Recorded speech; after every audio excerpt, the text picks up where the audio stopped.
BetMGM, the official sports betting partner of the Washington Nationals, invites you to catch hoops and hockey action at the BetMGM Sportsbook at Nationals Park. With a 4,000-square-foot bar, wall-to-wall video screens, 6 betting windows, and 17 betting kiosks, there's no better place to watch sports all year long. Enjoy daily specials while you place parlays, props, and future bets on all your favorite sports. The Sportsbook is located near the center field entrance of the park. Grab your crew and enjoy all the action you can handle every day from 11 a.m. to 10 p.m. You can even make cash deposits and withdrawals for your DC mobile account at any one of the betting counters. Thanks to BetMGM, Nats Park isn't just for baseball anymore. Experience the dozens of betting options and promotions going on daily. Boldly take the court at the king of sportsbooks. BetMGM and GameSense remind you to have fun and play responsibly. See BetMGM.com for terms. 21 plus only, DC only. Gambling problem? Call 1-800-GAMBLER. Are you ready to move your career forward? Make your comeback with Purdue Global and get college credit for your work, school, life, or military experiences. With these credits, you may have already completed up to 75% of your undergraduate degree. You've worked hard to get where you are. It's time to get the recognition you deserve and earn a degree you'll be proud of. One that employers will trust and respect. When you take the next step in your life and career, make it count with Purdue Global, Purdue's online university for working adults. Start your comeback at purdueglobal.edu.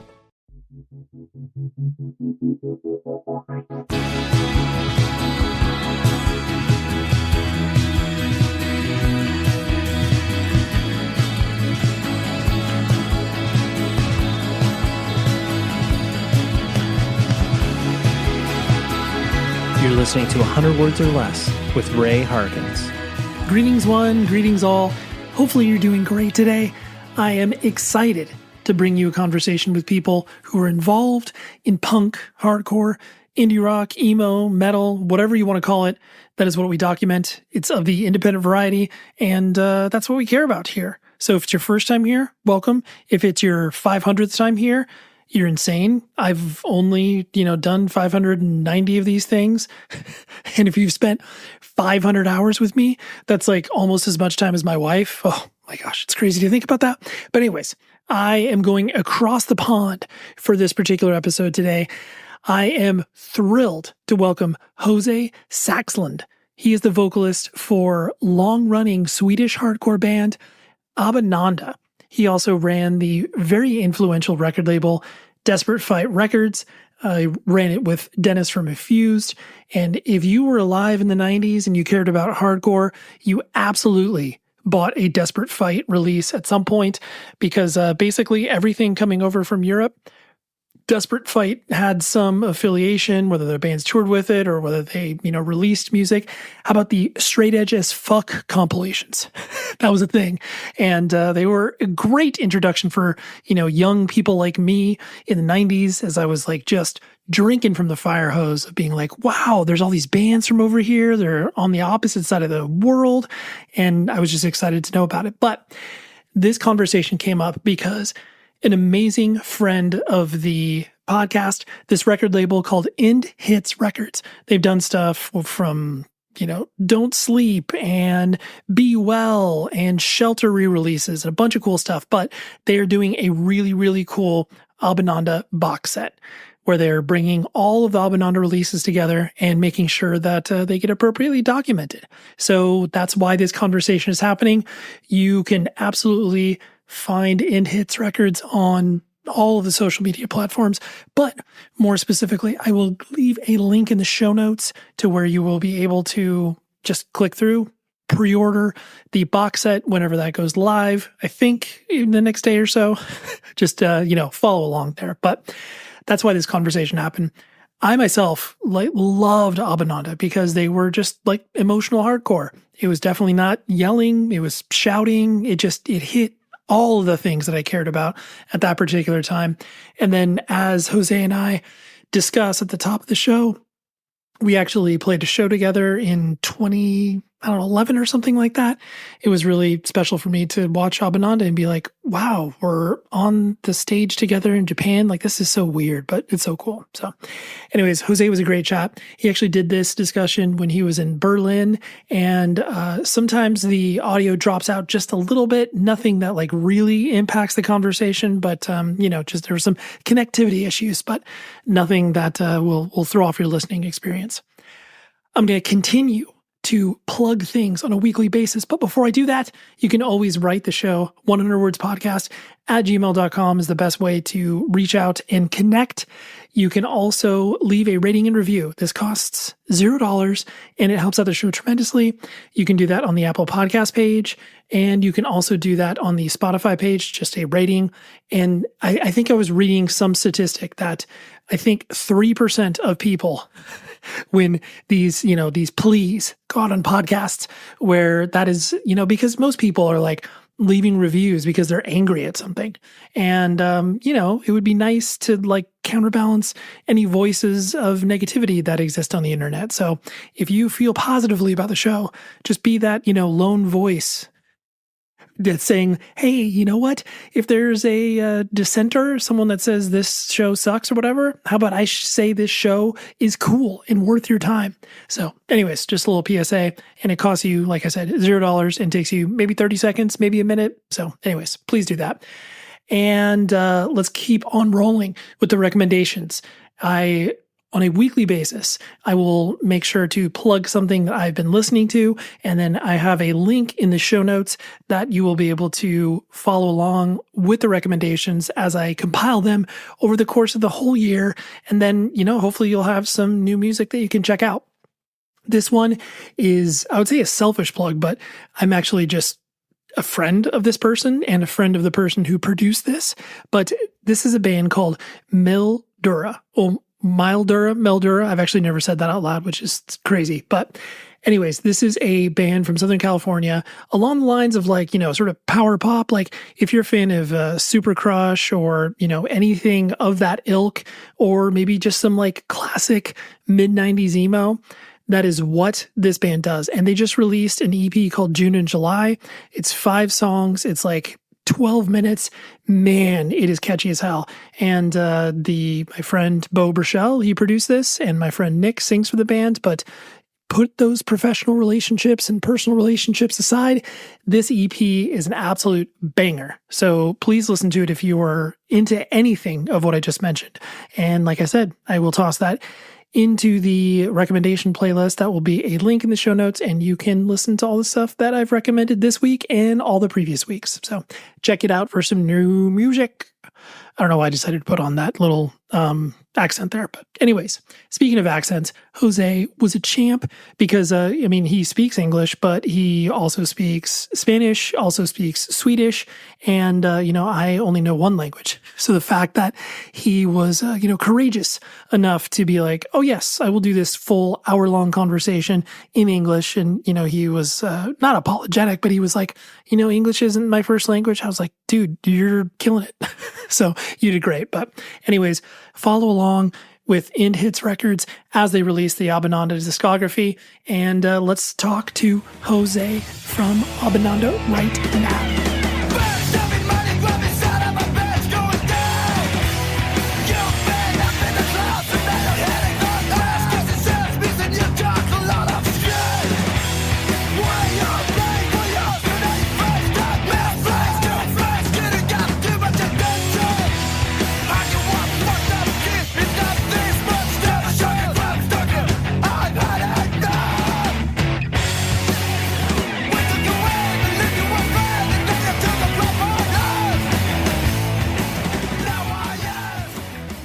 I'm from Southern California, and I'm in my early 40s, so I definitely got hit by the wave of, Umea hardcore that was coming from your scene.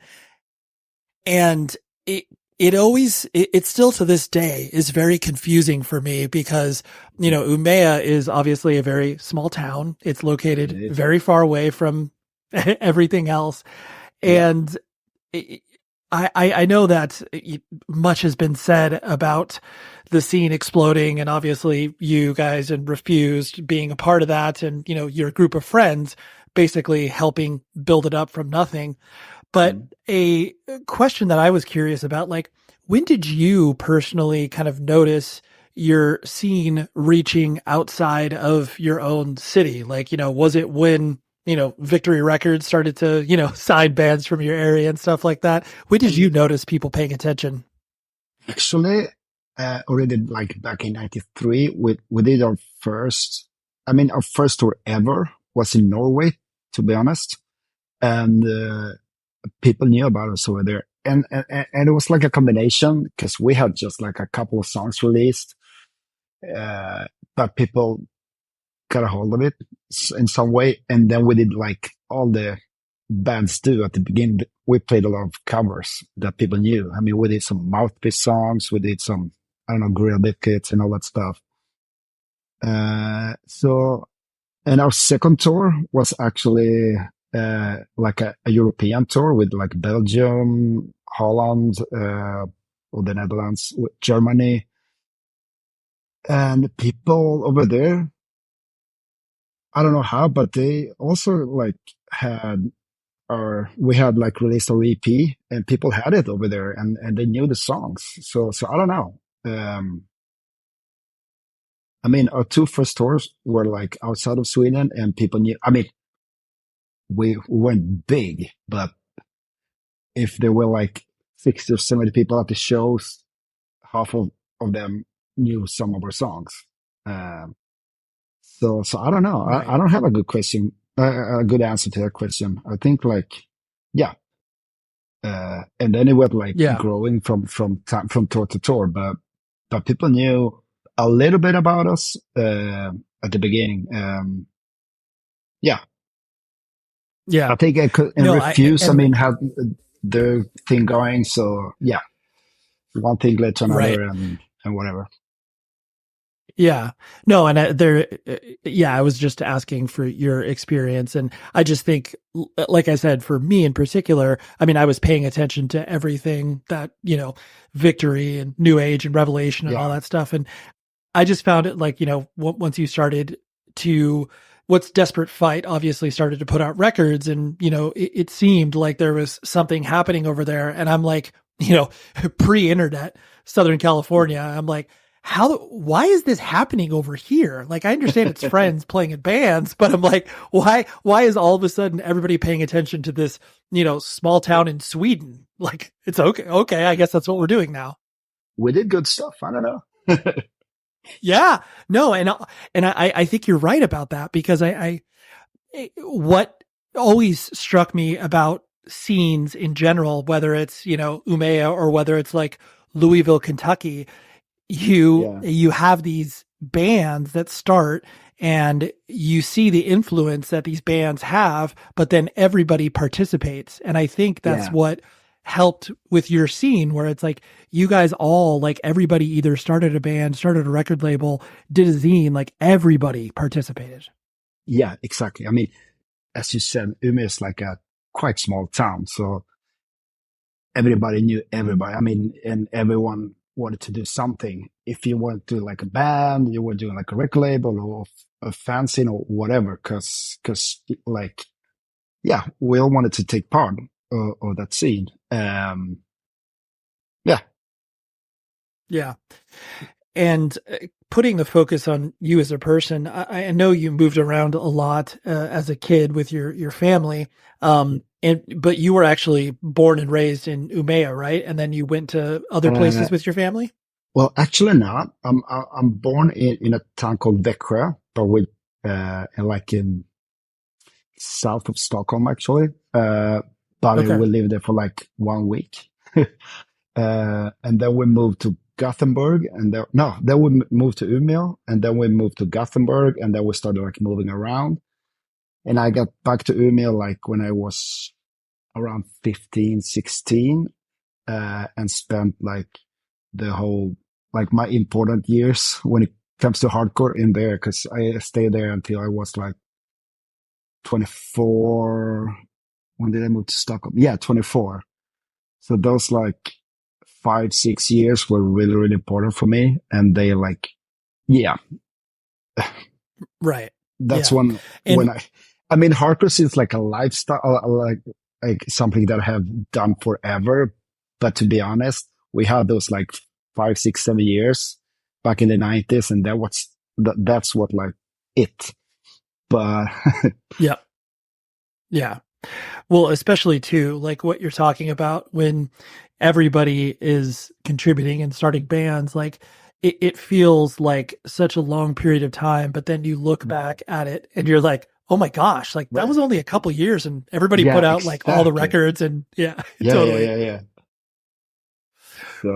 So when you were traveling around, like, do you have brothers and sisters? What was your family structure? I have like tons of them. I have like 8 brothers and sisters, and like I have like 3 sisters and 6 brothers actually. Oh my God! Oh my gosh! That's a lot of siblings.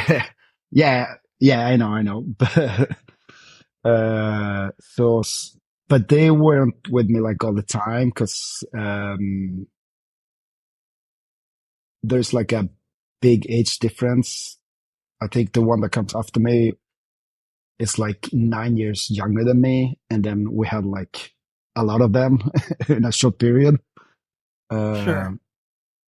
So when the last one came, I already like moved out from my parents' home and stuff like that. So, but we're a ton. Yeah. And what were because you were doing so much traveling and moving around as a family, what were your parents doing for, a living? Were they moving because of their jobs, or were they just moving because there was new opportunities?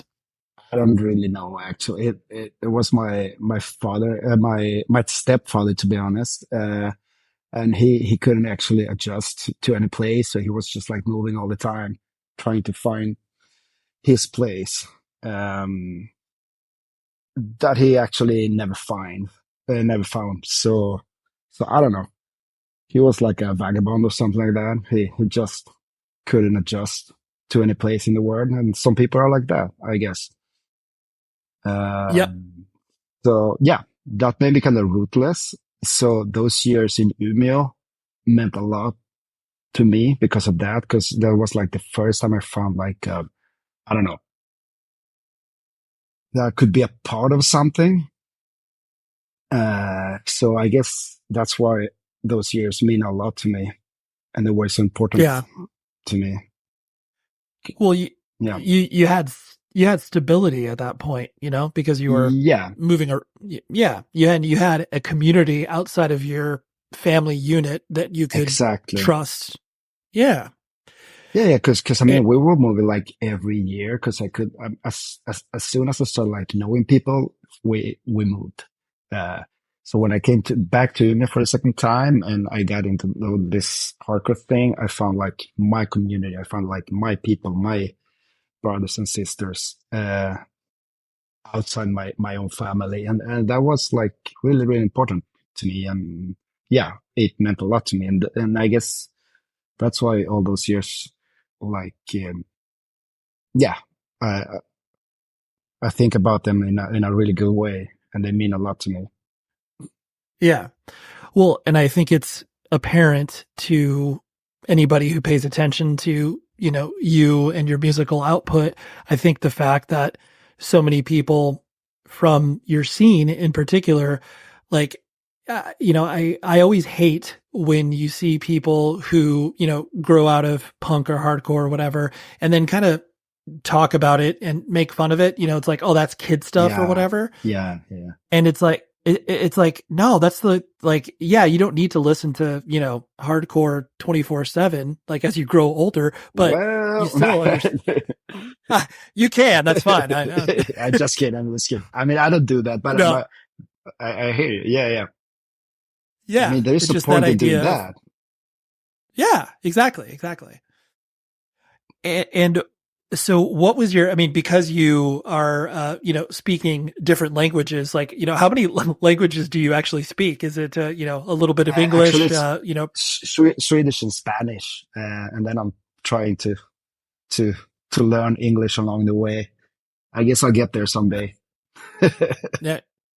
Hey, you're much better than most people in America. Obviously, I can make fun of Americans all day long because I am one.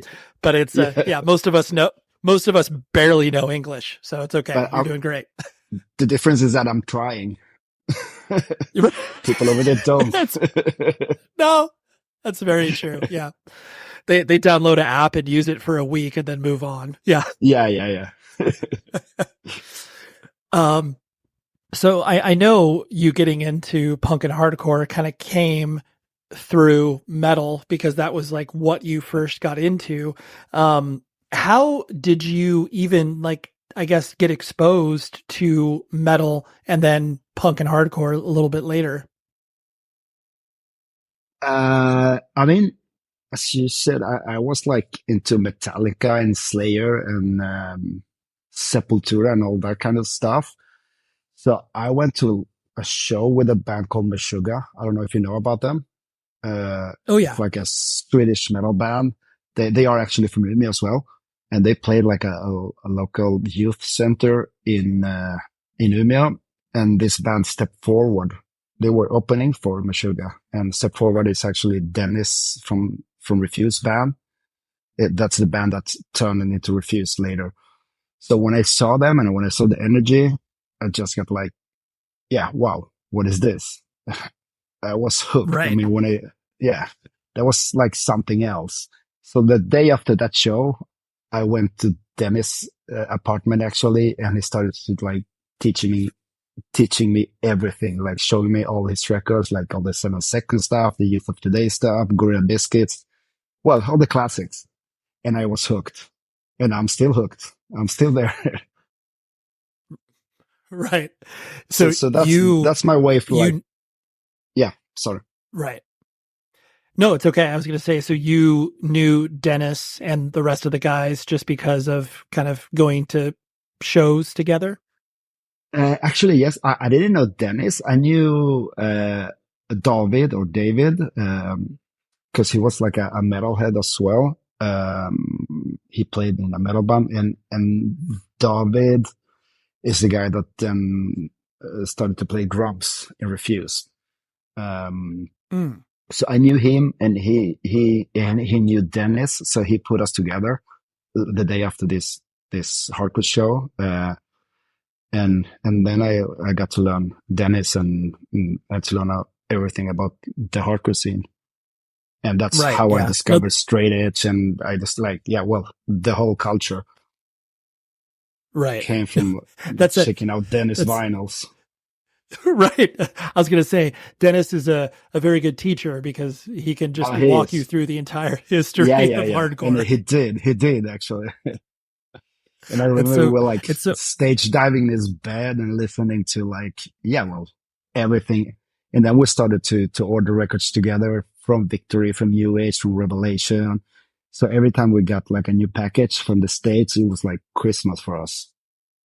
I love that. Yeah. I mean, and that's, go ahead. No. I mean, cause I remember getting, I don't know, when we got the Outspoken, the current EP, the vinyl, the 7-inch, and just opening that and putting on, I mean, a lot of that stuff, well, the Outspoken is a really good one, but a lot of other stuff, they kind of sucked, but we liked them anyways, because it was this is hardcore from California. We have to like it. We're going to listen to this song till we like it. We have our friends at rockabilly.com talking to you about why you need to buy merch from them. I, for one, can endorse them wholeheartedly. And for two, how about you use a promo code 100 words or less that gets you 10% off of your entire order, and you will be able to just bask in the glory that your new closet is going to be when you can look at they have a warehouse sale going on right now. And so I'm not going to pretend to know if that 10% is in addition to what they have on the site, but regardless, this deep discount is something you need to check out. They sell officially licensed band merch from everybody from like the Grateful Dead and Bring Me the Horizon and Eminem and Kiss and Iron Maiden. I don't care what you're into. You'll be able to find something for yourself, for your loved ones, for, family and friends. I mean, I guess those are all loved ones, but you get the point. Band merch is like one of my favorite things of all time. And so I love supporting Rockabilia. And in turn, I feel very lucky that they support the show. So again, use the promo code 100 words or less, 10% off of your entire order. And it ships from the Midwest here in the United States of America, gets to you lickety split, and you will be able to benefit from this in your closet. Will look a whole lot cool. So rockabilia.com. 100 words or less is the promo code. Go enjoy shopping. This show is sponsored by BetterHelp. We all want more time in our lives. Whether it's like, dang, I wish I had like another hour to, play video games or read more or get outside or whatever it is. I know myself that I actually get questions a lot in regards to this podcast. How do you fit it in your day? And like, how do you do the interviews and all that stuff to be able to then balance the rest of my life from my work and, playing in a band, and I have a family, all of these things. But that is why therapy is so awesome, because it helps you be able to sort out your life to focus on the things that, for one, really matter to you, and two, try to find more time for those things that you love. That is why I love working with BetterHelp, because if you need to find a therapist, they're there for you. So give them a try. It's entirely online. It's designed to be convenient for you, and they can be suited to your schedule. And you fill out a brief questionnaire, matches you up with your own personal therapist. And if you do not like that experience, you can switch it. No problem. No questions asked. It's great. So learn to make time for what makes you happy with BetterHelp. Visit betterhelp.com/Ray today to get 10% off of your first month. It's an offer just for you, the listener of this podcast. That's betterhelp.com/Ray. It's true, especially for you across the world, where it's not like you could return a record. You're like, okay, looks like I have to really get into this chorus of disapproval record or whatever. Exactly. I mean, I was actually thinking about chorus of disapproval. I didn't want to say anything, but you could have said like, okay. Me see some of the chorus and that's it. Right. You're right on point.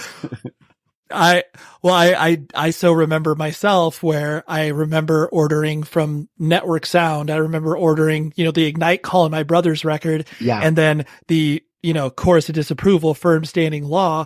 And you can't compare those records. The Ignite record will win every time. Yeah. And I was like, why? I was like, I don't like this Chorus of Disapproval record. But for you across the world, you're like, well, I got no choice. I got to like this record. Yeah, I got no choice. I mean, totally. Same stuff with like, I don't know, Endpoint or whatever kind of bands from the States that we just got the records to Sweden. We have been waiting for those for like 3-4 weeks. And when you get them, oh, this sounds kind of shitty, but hey, I'm going to listen to it like 25 times and I'm going to start liking it. Yep. Exactly. You invest the time into it for sure. Yeah.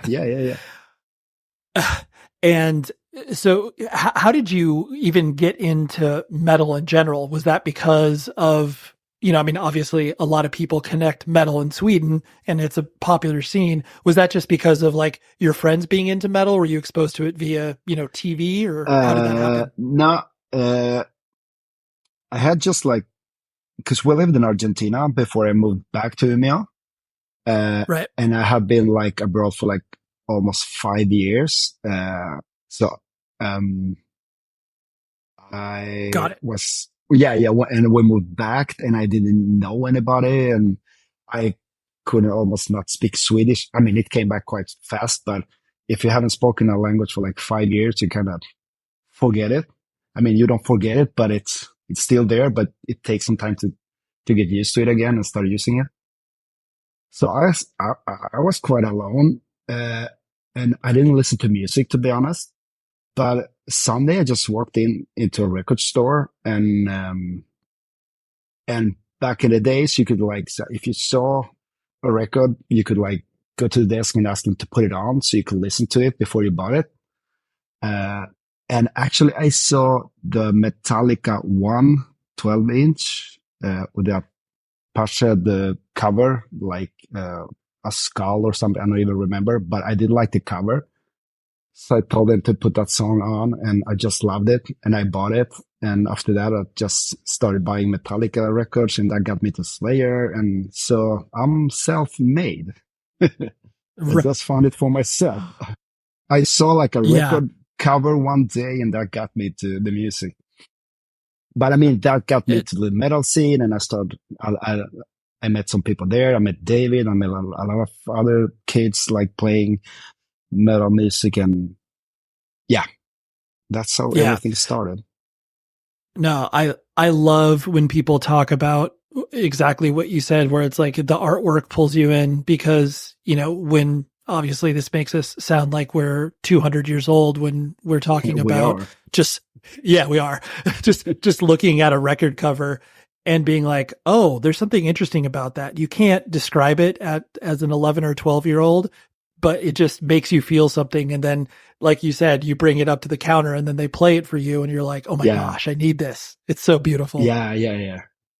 I mean, that's how actually that was one way. And then the second thing, this is like a couple of years later, but, we started to, I mean, I'm going somewhere else now, but through like, skateboard movies. There were like a lot of unreleased songs and we knew like Bad Religion, Rancid. No, Operation Ivy, sorry. The band before it. And all that kind of stuff, the skate punk stuff we learned through like thrasher movies and stuff like that.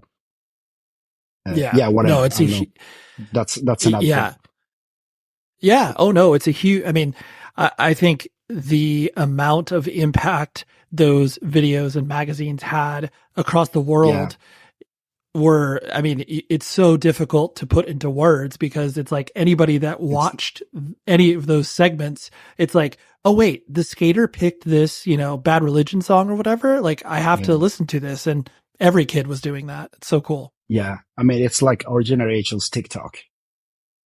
Exactly. That's totally the case. Because you knew, right. Because you knew that particular skater or magazine put that in front of you for a reason. So you're like, okay, I have to pay attention to it.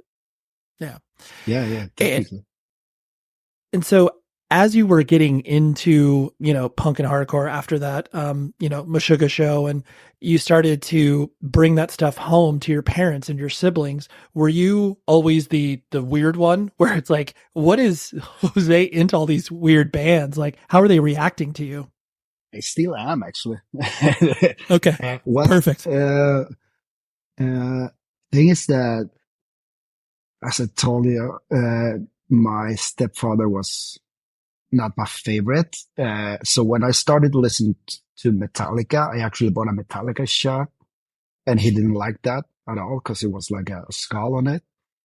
So he wouldn't allow me to wear that shirt. So I always had it like in my backpack and put it on when I left home going to school. Right.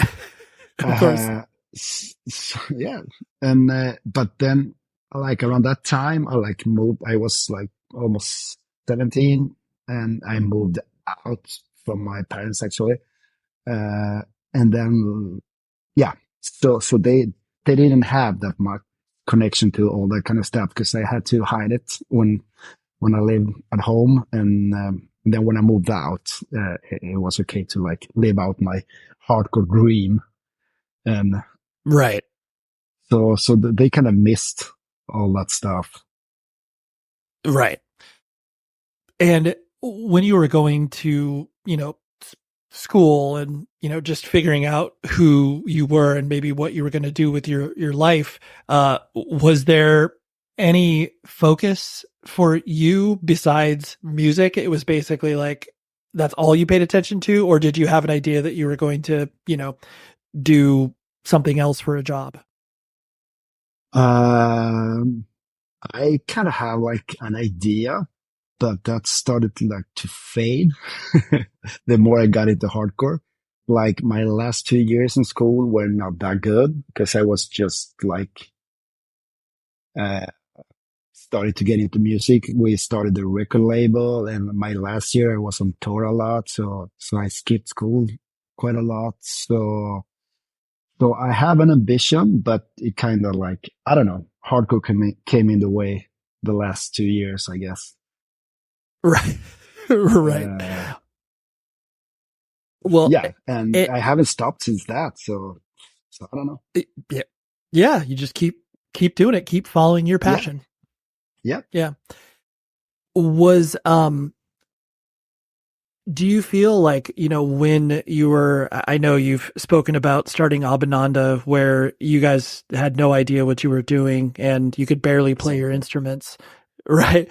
And that's true. Was that just because you basically are like, okay, I have to start a band. Like, I know that this is just what I have to do.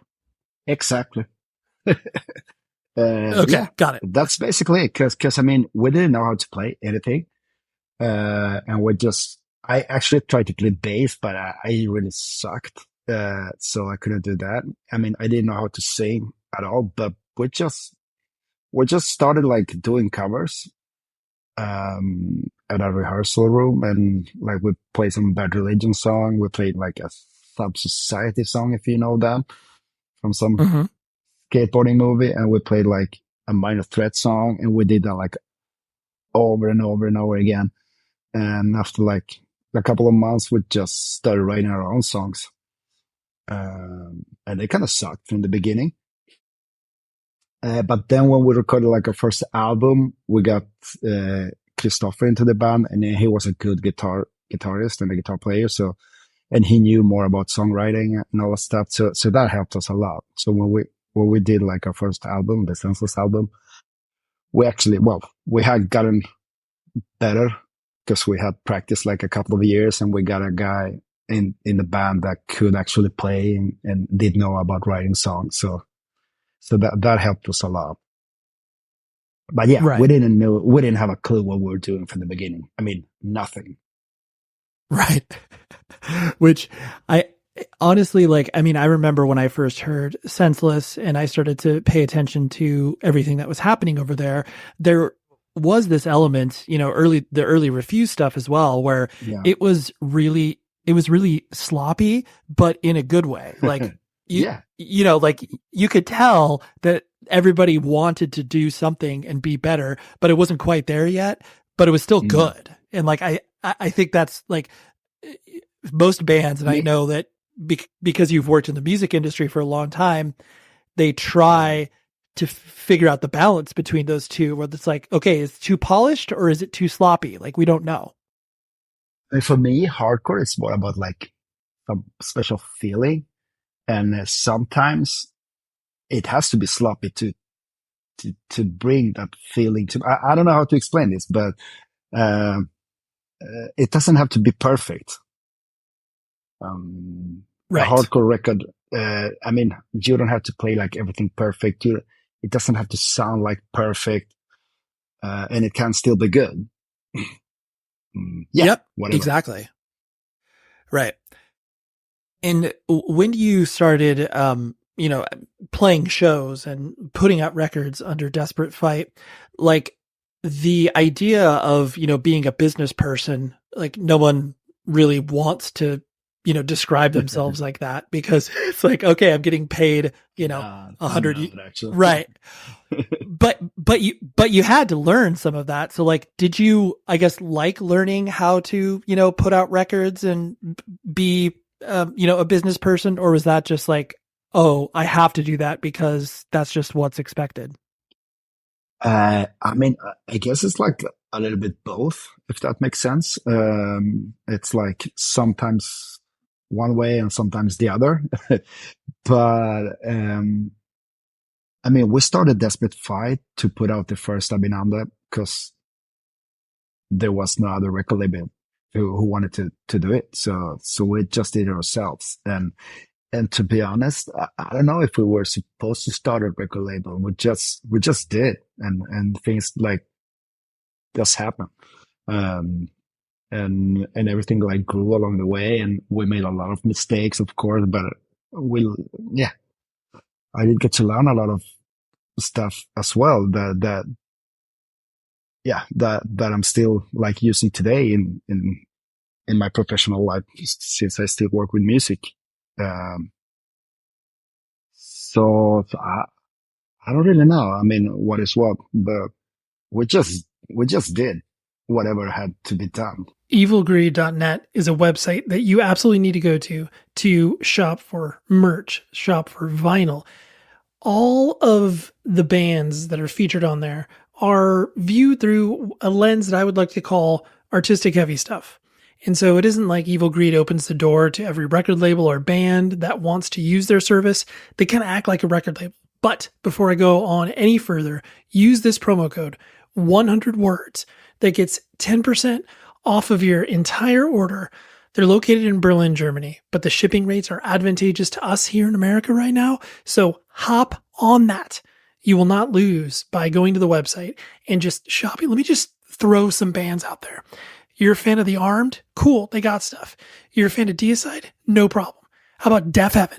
How about Angel Dust? Like, they have so much cool stuff, again, of all the artistic heavy stuff that I personally drink up, and I know you will too. So again, use the promo code 100 words, 10% off of your entire order, and you will enjoy shipping that will get to you fat. Like, I've ordered from them before, and it's gotten to me in 8 or 9 days, all the way from Berlin, Germany. It's so cool. And plus, if you're a band or record label that is looking for some help over in Europe, please contact evilgreed.net. Anyways, I love what they do, and I love them for supporting the show. So again, evilgreed.net, 100 words is the promo code. Go do it now. BetMGM, the official sports betting partner of the Washington Nationals, invites you to catch hoops and hockey action at the BetMGM Sportsbook at Nationals Park.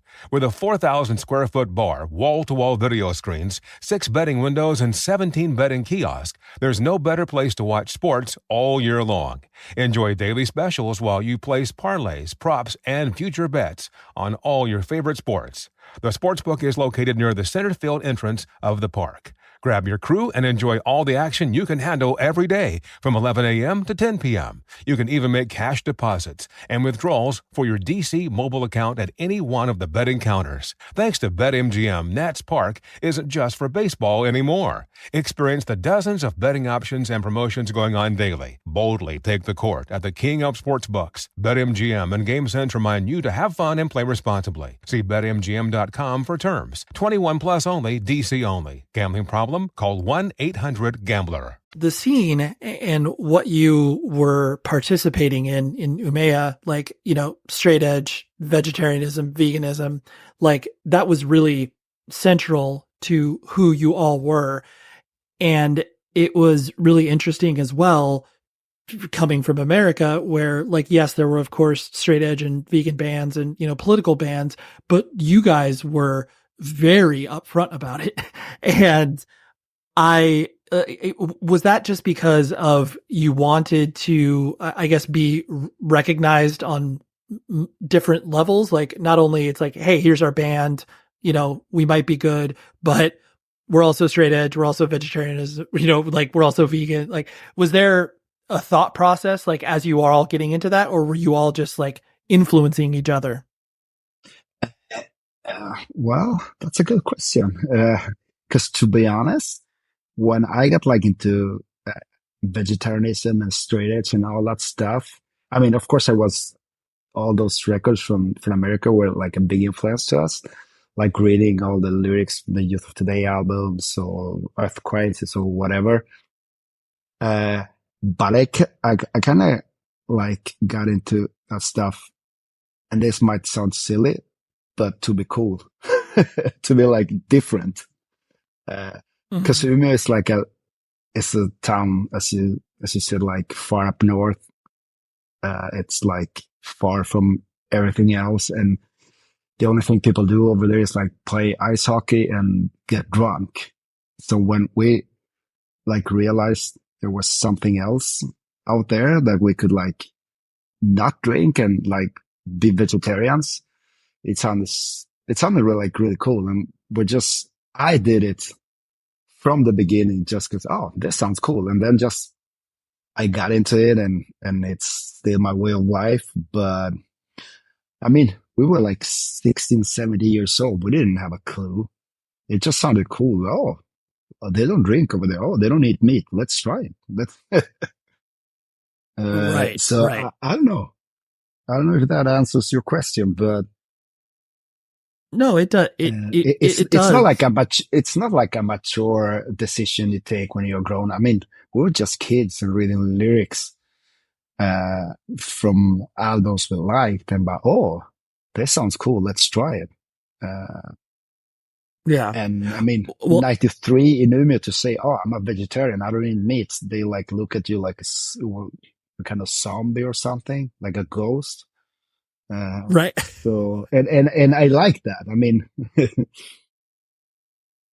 yeah. I guess I wanted to be different. Yeah. No, and I think what you're talking about is what I would guess, because you had this group of friends, you had this community, everybody was participating in one of those things, whether they were straight edge, vegan, vegetarian, and you were the weirdos of the town. You just wanted to stick out even more and be like, oh yeah, we don't do any of this. Like, we're playing in bands, we're doing all this weird stuff over here, and that's fine. You can have your, normal drinking or whatever. Like, I just don't need it. Yeah, exactly. I mean, when I remember the vegetarianism part, because I got like Swedish first and then into vegetarianism. And that was when we ordered like the video cassettes from the States with like music videos. And one day we got the Youth of Today No More video. And we couldn't like stop watching it because we thought it was so cool. So right. that's how I got into vegetarianism. And it was just like, for us, seeing that video, like, was everything. Being stuck up there in the dark and the winter and the snow and all that shit you get in Umea to see, like, yeah, I don't know. I don't know what I'm getting. No, for sure. But you understand. No, I do.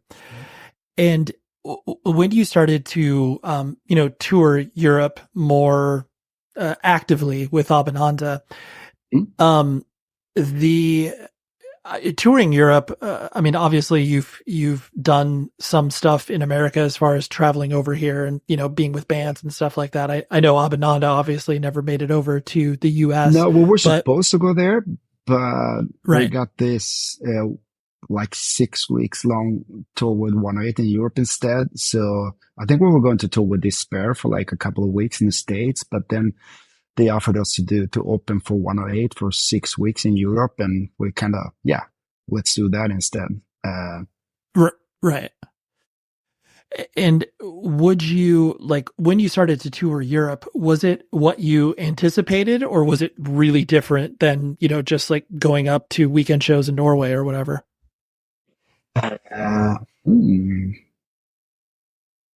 It kind of changed along the way because we,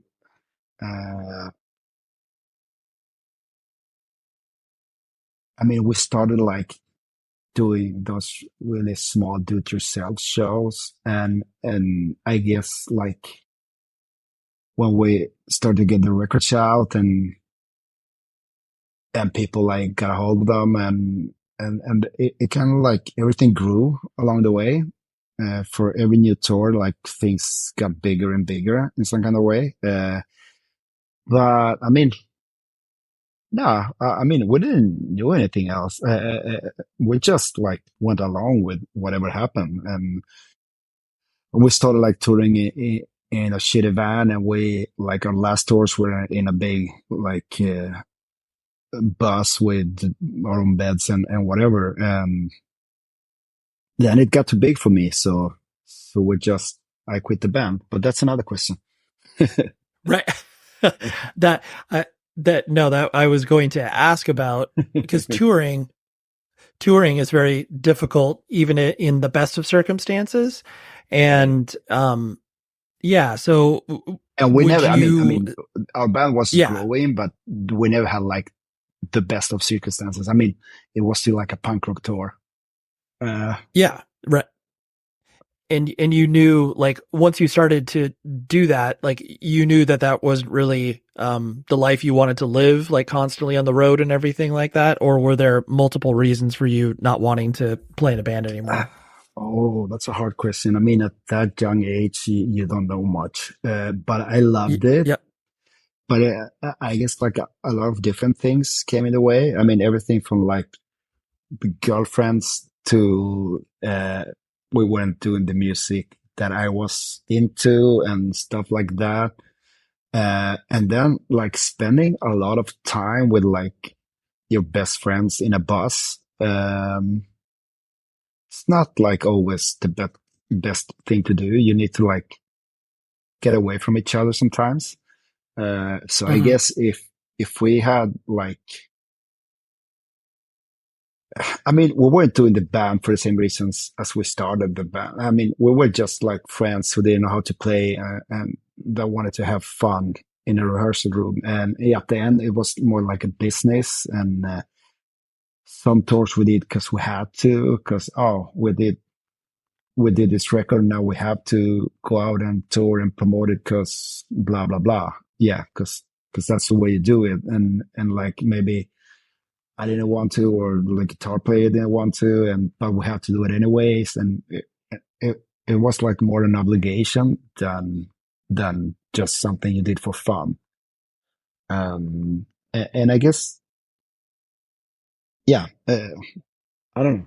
Yeah, I don't know what else to say, but no, that's fine. It wasn't. I mean, the feeling wasn't the same as in the beginning. Yeah. Well, once you become a part of the music business, like people depend on you, and it's like, okay, people have invested in our band and, gave us an advance on a record and all this stuff you start to feel different about it. And you're not touring or you're not being creative because you want to. It's like, oh, these people have spent, 10,000 euros on us, so we got to go out and do this tour or whatever. Exactly. And I mean, the band was like it wasn't like a full-time job. I mean, of course we had to like do the band, but then still we had to go home, and I had the record label and all the other guys had like jobs and stuff like that. So, but it wasn't that easy to combine all the time. Cause you have to, I mean, at that point when we actually stopped playing, it was like, oh, we have to like go all in on this, or just like don't do it anymore. And I guess we chose the second one. Yeah. Well, and to be fair too, I think that most bands of the 90s and even going into the 2000s, the idea of making a living off of hardcore, like, you didn't do that. Like, that was not even a possible thought. So the idea of you being like, okay, I got to balance the record label, I got to balance the band, I have to balance my, normal life. Like, how do I do all of these together? That's really difficult. Yeah, because like they're hard to play in a hardcore band. It's like a full-time commitment anyways. I mean, if you want to do like all the records we wanted to do and all the touring and all that stuff, but you can't still like live out of hardcore all the way. So you have to put like a lot of time, and we wanted to do it. I mean, the time wasn't the problem, but it's still a problem because you need to live out. I mean, you have to pay rent. So we have to put like a full-time job in the band, but then still we have to work so you can pay all your bills. So yeah, it was like it wasn't the easiest of combinations. Yeah. And on that topic, I know I'm always fascinated with how supportive the, governments are across the world of arts, and whether it's, grant programs or what have you. And because America, we obviously don't have anything like that. It's not like a band has ever been paid $1 off of anything that they have done. I know that there is an element of that up in Sweden. Did you Definitely. guys did you guys ever participate in that? Was there ever like, oh, we could do this show because, it's at the youth hostel and, the government is going to, Yes. give us €1,000 for that? Definitely. We have, our first tours in Sweden were actually paid. I don't remember if they pay 50% of everything. Because if we have if a place booked us and gave us a guarantee of €1,500, the government, they put in as much as the guarantee. So we got double what the club paid us. And that of course helped. Okay. But this is mid-90s. So I don't even know if that system is around anymore, but we definitely, got some help from the state. Yeah. Yeah. It just, like I said, it's just so fascinating because, never in America would a hardcore band get any support whatsoever. And so I just love the fact that, it's I still remember watching, documentaries of, Fenriz from Dark Throne or whatever, where it's oh yeah, I just live off of Dark Throne. It's what? What do you mean? I understand Dark Throne's yes, it's an important black metal band, but it's what? This is crazy.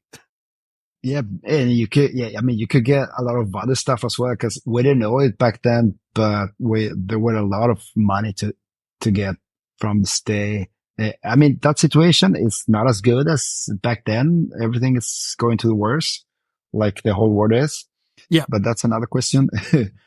But there still are. Yeah. There still is some help to get out there.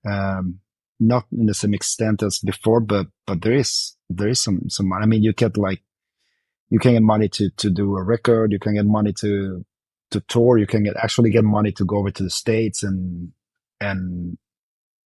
do some sessions over there. And there is still some help to get over here. But as I told you, it's getting worse. It's less and less. Totally understand. And when you decided to, stop putting out records and obviously you weren't playing in Abhinanda, and was there, difficulty just because you were probably known for many years as oh yeah, Jose from Desperate Fight or Abhinanda? Was there a difficulty sort of transitioning into, a life without those things? Or did you just kind of view it as oh, here's the next chapter? I just moved from Umea. I moved to Stockholm. I just left everything behind. Not that easy.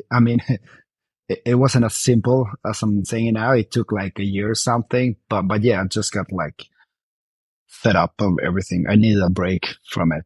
And Umea is a small town, and that's good sometimes, but it can be bad as well. Cause everybody knew who I was and whatever I did, or,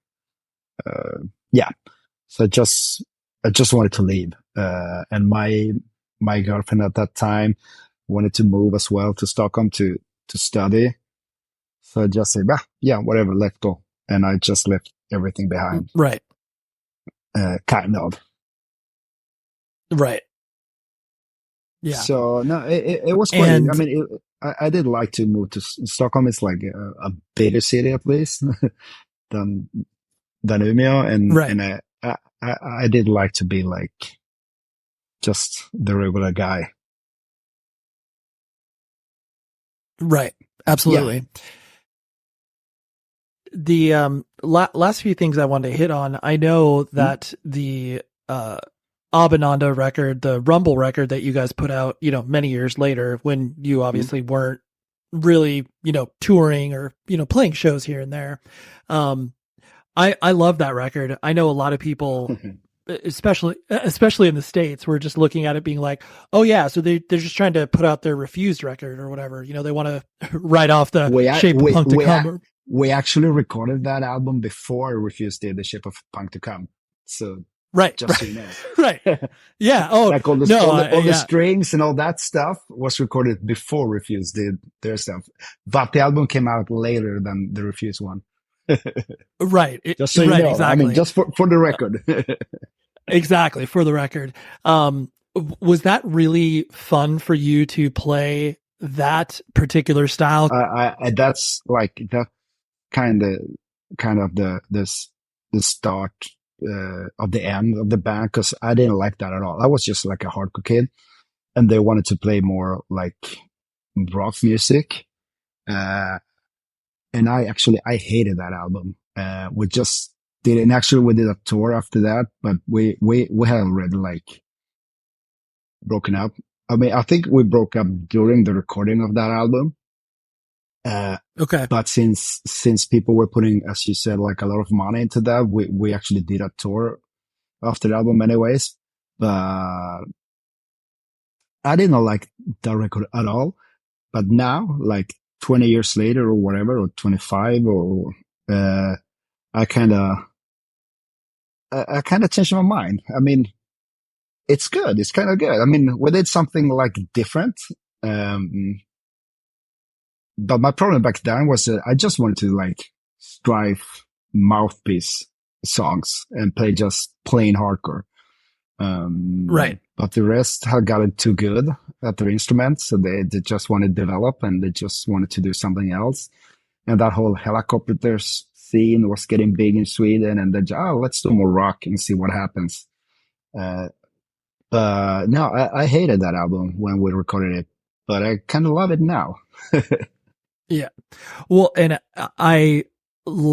just because of where I was paying attention to everything that was going on in Sweden, not only in the hardcore scene, but it's like, got into bands like Kent and obviously Helicopters, New Bomb Turks, like all of that stuff. So it's like, I could see where, you guys would want to progress musically, but I do understand what you're talking about, where it's like, I just want to sound like Strife. I don't want to sound like New Bomb Turks. Okay. Exactly. Right. I don't want to be like a Helicopters copycat. I mean, I got into this music like ordering Outspoken records from Mike Hartsfield, or whatever Strife albums from Tony Victory. I don't want to do like some shitty, cheesy rock and roll music, but yeah, I guess it changed my mind like some years later. Yeah. But back then I couldn't stand it. Absolutely. I mean, I didn't want to do it, and it was like, me against the rest. I was the one like trying to just do hardcore, and the rest just wanted to do something else. Yeah, I don't know. It wasn't like my best time, but the record came out quite good. Yeah, absolutely. And speaking of that, like it seems like the music scene in general, and I know that you obviously have worked in the music industry for a long time at Bad Taste. It seems like everybody kind of knows each other in Sweden, like the music industry. So it's like, cause I just love the idea where it's like, Nina from the Cardigans is dating, guys from the Helicopters. I just love like that. Everybody's mixing it up together. So like, yeah. I had like, because Nina from the Cardigans, he was actually dating back then in the 90s. She was dating a guy from Umea. Well, a guy who lived in Umea. He wasn't from Umea. So she was actually in Umea quite a lot when they just got like really, really big. And I was like completely in love with her, but that's another story. But the thing is that her brother, he was like really into hardcore. So whenever she came up to Umea, she came to Desperate Fight, so I could give her like a lot of hardcore records to bring to her brother. Just so you know. That's so, I see, and these are the stories that I love to hear, because like you said, it's such a small universe, especially up there in Sweden, where it's like, oh yes, like even though we're all playing different styles of music, like everybody knows each other. So it's like, yeah, even if you don't know what like straight edge hardcore is, like, her brother did, so he needs all the Desperate Fight records. Exactly. So she knows actually because of that, of her brother. And And then, I mean, there's a lot of people from the hardcore scene working in music business. I mean, some of the bigger bands in Sweden work in one way or another with somebody attached to the hardcore scene. Right. It's beautiful. I mean, the singer, who would you say? Nine, yeah. Yes, of course. Yeah, he's a booking agent for Veronica Maggio and Thomas Stenson, like two of the biggest Swedish artists here in Sweden. And the guitar player Oscar is the manager for like Young Lean and all of that. Yeah. So there is a lot of hardcore people still working in the music industry, like with big artists over here. Yeah. Right. No, I love that. The last thing that I wanted to talk about was specifically your work with Big Taste, or Bad Taste, sorry. Where not big. Yeah. Yes, not Big Taste, Bad Taste. When did you start, I guess, wanting to work in the music industry, and how did you transition into that? I got fed up from the music industry and the band and the label and everything when I moved to Stockholm, and I started to work with football, soccer, with sports. And I worked with sports for like 10 years or something like that. And then I don't even remember how, but I always knew the guys from Bad Taste. And I just like started hanging out with them again. And I went to visit them, and because they have like a house in LA, I went to visit them over there, and we were talking about, we should do like a festival here in LA with Swedish bands and blah, blah, blah. And like some crazy ideas, like sometimes you just do.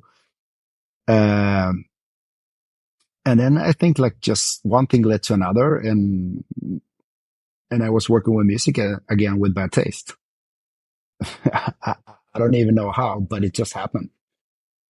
They just like brought me back to the music scene. I guess I just started hanging out with them, and I helped one of their artists, one of our artists / producers. He wanted to put out a record, and I said like, well, I can step in and do something, whatever. And that was like the starting point of my way back into the music scene. Yeah, got it. No, it's great, and I think too exactly what you're talking about, or what we've been saying, where all of the stuff that you learned from running a label, playing in Abhinanda, is stuff you still use today. It's like everything, like, what it's like playing shows, all of these different aspects of what the artists that you work with and manage, like you're on the same level, you understand. Yeah, exactly. I mean, and I think that's really good, because I mean, when I speak to one of my artists after they have played a show or before they're playing a show, they know that I have been there. So they listen to whatever experience I might have. And I have been doing, like, I mean, as a manager, you work with record labels, with booking agents, with artists. And I had done all that. I mean, I've been around and I have been like doing all that stuff. I used to run my own record label. I used to play in my band, and et cetera, et cetera. So yeah, that helps me a lot today. Because I mean, I perfectly know how you can feel after a good show or a bad show or whatever. And I think that's what it's like, knowledge right? To have. Yeah, I know what it's like. Yeah, exactly. And when you actually started to play shows back with Abhinanda, because I know that our bands played together in Japan, if I'm not mistaken, we played Pump Up the Volume Fest or whatever. And I know I was excited to see you guys. I know it was such a great. No, well, I think the fest, because I think we also played a club show together. I could be wrong about that. That one. And I think you guys, the club shows were good. Right. At least the club show. At least. was better at least. The festival kind of sucked. I mean, we hadn't played for so long time, and we were like, I don't know. Right. Yeah, whatever. Sorry. Yeah. No, it's okay. I was going to ask when you started to, play shows again and, I mean, you just released new Abhinanda music. You're obviously doing the discography. What, does it feel really different, or does it feel like you were back in the, practice space as you were just trying to be a terrible band and, do cover songs or whatever? Like, does it feel different? It feels different because I mean, we're like way much older and we can look at things in another way. I mean, we know if we do, because back then in Japan, there's like, it must be like 12, 30 years ago. We did a lot of practice before. We were like really psyched, we really wanted to do that and see what happened. And it was like, I mean, it didn't turn out as good as I wanted to. I was kind of disappointed because I didn't enjoy it.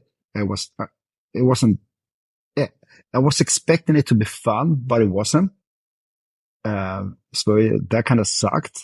So that wasn't like a good experience. But when we play now, we did like a show in Stockholm. We did a couple of shows in Belgium and stuff. It was really fun. We didn't rehearse at all. We just rehearsed. Yeah, we did one rehearsal one day. The day before the show, we just went up on stage and played and had such a good time. It was just fun. We weren't planning for anything bigger. We weren't thinking about, we might do this forever. This is just the only, we just went up on stage and decided to just have fun. And it was fun. And the shows turned out really good and we really did enjoy it. And I think the difference is that we just take it as it comes. I would like take just one show at a time, and what happens. We don't make like any big plans for anything, or we don't say that this is the last show. We just, if everyone is up for it, we just do it. And if we enjoy it, we might do it again or not. You never know. And I think like absolutely. not feeling any pressure, is what makes it fun. I mean, we're just doing it because we actually love the music and we love the songs. Well, I don't even love the songs, but I love the whole idea of the hardcore scene, and I love everything that hardcore gave me. So when I go on stage now, I can just like remember back and try to like live all those years for one night, just once, and just see it for what it is, like some old men having fun. And as long as we have fun and the people in the audience have fun, I mean, why not? Let's do it. But I think that the pressure is everybody gone. Wins. The pressure is gone. Yeah, everybody wins, and not feeling that this is like it has to be perfect or whatever. I mean, we can be sloppy and we don't care. I mean, we don't even have to practice. We just do it because it's fun. Yeah. I don't know if you're right. And so it's in a way, it actually is like what it was at the beginning, where it's like there was no expectations. Exactly. You sort of prepared, but you were like, well, whatever. We don't have to impress anybody. So here we go. Here's our Gorilla Biscuits cover. Exactly. And we do actually a Gorilla Biscuits cover. There you have it. Hopefully that gets you a little bit closer to the Swedish hardcore scene. And just, it was such an interesting thing for me to observe as a person in Southern California, but then also to have these discussions with people who were on the ground there, whether it was Johannes from Cult of Luna, Dennis from Refused. You can dive into those conversations in the archives, but I just find it so fascinating that this really, really small town in Sweden was like the epicenter of hardcore for, a good couple of years. It was just so cool. So thank you very much, Aussie from End Hits Records, for bringing the idea to the table, and Jose for being a great chat. And like I said, check out the Abhinanda box set that is coming soon on End Hits Records. Next week, I have another fun discussion. This one is with Connor McAuliffe.